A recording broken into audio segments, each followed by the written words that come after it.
Hey friends, welcome back to my late night midnight vlog. It's 11:53 p.m. The day is almost over and Friday is just in a few minutes away. Back in my room where I'm comfortable in my bed. I had the AC set on 65, but it got a little chilly in my room, so I set it to 70 degrees. I'm starting to get sleepy. For dinner I had breakfast for dinner, my hash brown sausage, egg, and cheese scramble. I made sausage patties out of the pound of sausage. I might make me a pound of sausage cheese balls in the oven. It's been 54 minutes since I last had a cig. When I'm in the living room, I find myself chain smoking, which I'm trying not to do. I really like being in the living room with the kids, so I might move my cigs to the table while I'm in the living room, so I don't chain smoke, as if they're next to me I can't help but to chain smoke, as I get even more urges to smoke with them being right next to me. My dad used to smoke. He smoked for a very long time through my childhood until I was a teenager. His doctor told him that he needs to quit as dad had heart disease and was having blocked arteries. It's midnight now, and it's officially my daddy's birthday. My daddy used to tell us stories of his childhood, and each time he told us his stories, and no matter how many times he told us, we still laughed. Dad had a cousin named Luther. He died 19 years ago, when my youngest son was a few months old. Dad and Luther was just like brothers, and they did everything together, including a little mischief they did together. They also had a plane together, but I believe Dad said that they tore the wing off from it getting caught in a fence. I can't remember what he said happened to the plane. My favorite story my dad told me was a few stories, but my most favorite story is the tractor on the ice pond story that I'm going to share with you to keep my dad's memory alive.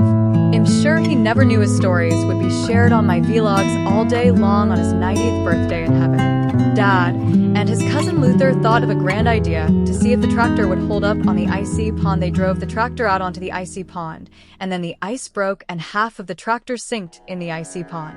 They spent the whole time trying to get the tractor out of the icy pond before Grandpa came home to scold them. Now Grandpa was in town, and he had already known that there was a tractor in the pond, as my dad was from a small town in North Dakota about 15 to 20 minutes from the Canadian border called Flaxton.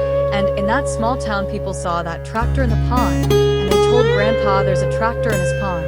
I could just imagine the thought in my grandpa's mind when he learned that there was a tractor in the pond, and he knew my dad and Luther was up to no good. The moment Grandpa got home, he told them to go to the barn to get the chain. And I guess they used another tractor or a truck. I have no clue how they got the tractor out of the pond. All I remember, the story ended with go get the big chain from the barn. Luther was a computer nerd. He knew everything about the computer. And when Dad wanted to get a newer desktop computer, Luther was coming to town, so Dad waited until Luther came into town so he can set up the computer for us. Luther put on the boot up start page. Wilmer is balder than Luther. It was a joke they had together, as they both had baldness on their heads. Luther had hair on the back of his head with the top of his head bald. My dad had hair on the back of his head with a small single strand of hair on his top of his head going to the right of his head. So I believe Luther was even more balder than my dad, and Luther was in denial. And they probably said, "You're balder than me," to each other, I'm sure. Luther lived in Texas, and we went to Texas the last year of 1999 that we got to go to a family reunion. My dad took us out of state to reunions every 3 years, and he even took us to California in 1998 to Lolita, California. In Northern California, he took us to the land, the homestead, where he lived during WW2 when the Japanese invaded USA. The Jap planes would fly into our airspace. My dad, I think, was 5 at the time, or maybe a little older. I can't remember what age he said he was. But anyway, he would climb on the fence and shape his hand as a gun and act like he was shooting the planes down one by one. When the USA shot a plane down, my dad thought he shot it down, and it went into the Pacific Ocean. When they pulled the wreckage out of the ocean, Dad ran in the house to hide, as he was afraid the Japs would come after him for shooting their plane down. There's another story Dad told me is Granny had a dish of hard Christmas candy, and Dad wanted some candy, and he asked Granny if he can have some candy. She told him he can have just one piece of candy. He looked at the dish candy at all the different colors and thought all of them looked shiny and good. He picked up the green one, popped it in his mouth. Then he thought, well, maybe the blue one would taste just as better. So he popped the blue one in his mouth, and then another, and another, until his sisters Myrna and Jeannie was giggling at him, which gave him away, and Granny saw the chipmunk face with his cheeks puffed out with a mouth full of candy. She got a saucer and made him spit out all the candy he popped in his mouth.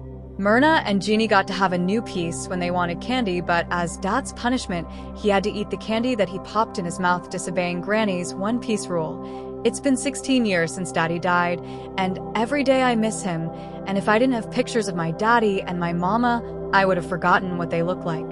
It's been so long since they died, I forget what their voice sounds like.